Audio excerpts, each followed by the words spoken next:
मुंबई हमलों का गुनाहगार और मोस्ट वांटेड आतंकवादी दाऊद इब्राहिम के बारे में ये खबर है कि पाकिस्तान के कराची शहर, जहां बीते कई सालों से उसने अपना सुरक्षित ठिकाना बना रखा था, ने उसके बंगले में ही उसे जहर देकर मारने की कोशिश की गई है। सोशल मीडिया के हवाले से कहा जा रहा है कि कराची में दाऊद को एक अस्पताल में भर्ती कराया गया है। उसकी हालत नाजुक है और डॉक्टर्स की टीम उसके इलाज में जुटी है। हालांकि उसे सामान्य रूप से बीमार होने की बात कहकर अस्पताल में भर्ती कराया गया है। गौरतलब है कि इससे पहले भी दावा किया गया था कि दाऊद कई गंभीर बीमारियों से जूझ रहा है। पिछले दिनों चर्चा थी कि गैंग्रीन के कारण कराची के एक अस्पताल में उसके पैर की 2 उंगलियां काट दी गई थी। हालांकि इस बात की भी पुष्टि नहीं हो पाई थी। मोस्ट वांटेड आतंकवादी और डी कंपनी का प्रमुख दाऊद इब्राहिम भारत का भगोड़ा है। वह 1993 के मुंबई बम विस्फोटों का मास्टरमाइंड है, जिसमें 250 से अधिक लोगों की जान चली गई और हजारों लोग घायल हो गए। इसके बाद ही उसे भारत का मोस्ट वांटेड आतंकवादी घोषित किया गया था।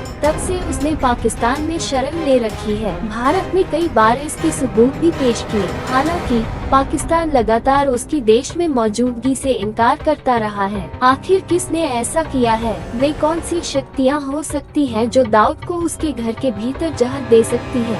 इसके पीछे खुद पाकिस्तान की कोई एजेंसी है या फिर भारत और अमेरिका में से किसी का हाथ है? दाऊद इब्राहिम को जहर दिए जाने की बात सामने आने के बाद इसे कुछ लोग बीते करीब 2 वर्षों के दौरान मारे गए पाकिस्तानी आतंकियों से जोड़ रहे हैं। इनमें रियाज अहमद, शाहिद लतीफ, ख्वाजा शाहिद और अबू हंजाला के नाम शामिल हैं। उनमें से कुछ को जहर देकर भी मारा गया है। पाकिस्तान में छिपे ये सभी आतंकवादी भारत की मोस्ट वांटेड लिस्ट में थे। दाऊद भी भारत के लिए मोस्ट वांटेड है और उसको भी जहर देने की बात सामने आई है, तो मामले को दूसरे आतंकियों की मौत से जोड़ा जा रहा है। दाऊद इब्राहिम 6/7/1993 के मुंबई बम हमले का आरोपी है। अमेरिका ने भी उसे आतंकी घोषित कर रखा है। मुंबई ब्लास्ट के बाद दाऊद भारत से भाग गया था। भारत की खुफिया एजेंसियां दाऊद के ठिकाने के साथ साथ उसकी आवाज तक हासिल कर चुकी हैं। खुफिया एजेंसियां पाकिस्तान में उसके उन ठिकानों तक भी पहुंची, जिन्हें वह अब तक दुनिया भर से छिपाता रहा है। ज्यादा वक्त नहीं हुआ जब दाऊद की आवाज के आधार पर भारत की एजेंसियां इस नतीजे पर पहुंची थीं कि दाऊद कराची में ही है और वहीं से अपना गैरकानूनी कारोबार चला रहा है। अन्य देशों में छिपे बैठे भारत के दुश्मन चुन चुन कर मारे जा रहे हैं। कुछ दिनों पहले कनाडा ने भारत पर यह आक्षेप लगाया कि अलगाववादी नेता हरदीप सिंह निज्जर, जो एक कनाडाई है, की हत्या भारत ने करवाई है। भारत और कनाडा के बीच काफी अच्छी दोस्ती थी, लेकिन अब अलगाववादी हरदीप सिंह निज्जर की हत्या के मामले ने माहौल पूरी तरह से बदल कर रख दिया है। दोनों देशों के रिश्तों में तनाव चरम पर है। G20 सम्मेलन में भी भारत और कनाडा के बीच आई दरार साफ नजर आई। प्रधानमंत्री नरेंद्र मोदी ने कनाडा में सिख अलगाववादियों के आंदोलन